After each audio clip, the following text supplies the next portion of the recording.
Hello friends, welcome to my channel.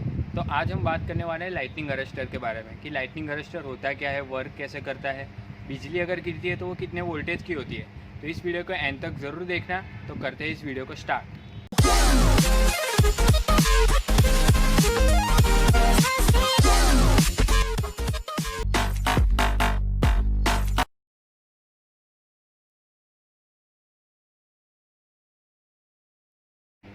अब हम बात करेंगे लाइटनिंग अरेस्टर के बारे में कि लाइटनिंग अरेस्टर होता क्या है। तो उससे पहले हम बात समझ लेते हैं कि लाइटनिंग कैसे होती है। तो आकाश में जब एक बादल दूसरे बादल के साथ टकराता है तो बिजली पैदा होती है।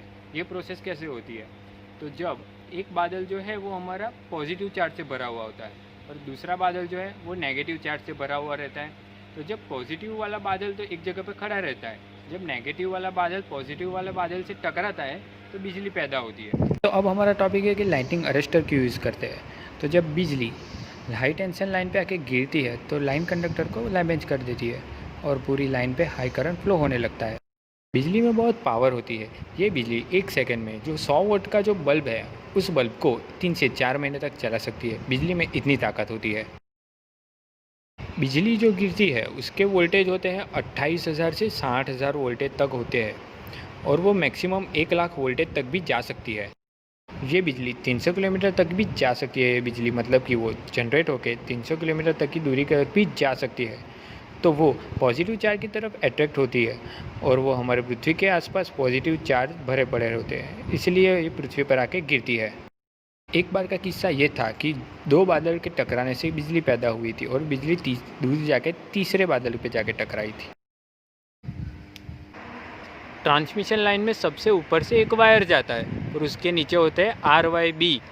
जब लाइटनिंग ऊपर के वायर पे गिरेगी तब वो डायरेक्ट बॉडी से कनेक्टेड है और बॉडी पूरी अर्थ है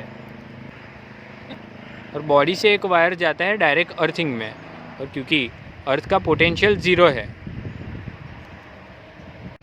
बिजली की फ्रीक्वेंसी बहुत हाई रहती है। तो मान लो कि अगर बिजली लाइन पे आके गिरती है तो लाइन पूरी तरह से जल जाएगी।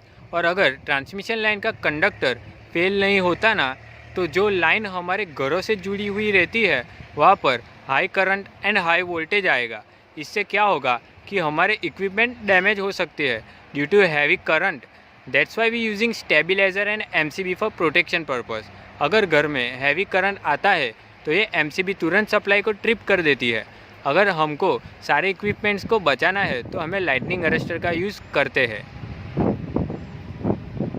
आप लोगों ने सुना होगा कि बिजली गिरने से कितना नुकसान होता है, कितने लोगों की जान चली जाती है, ऐसा सब कुछ होता है। तो बिजली लाइन पर भी तो गिर सकती है, इसीलिए हम लाइटनिंग अरेस्टर का इस्तेमाल करते हैं। लाइटनिंग अरेस्टर का लोकेशन कहाँ पर होना चाहिए?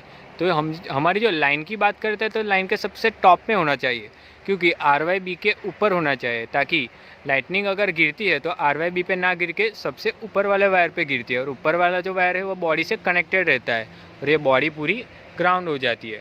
और अर्थ का पोटेंशियल तो आपको पता है कि 0 है। अब हम बात करेंगे लाइटनिंग अरेस्टर के बारे में कि लाइटनिंग अरेस्टर का लोकेशन कहाँ पर होता है। तो वो ट्रांसफार्मर के बाद लगा हुआ होता है।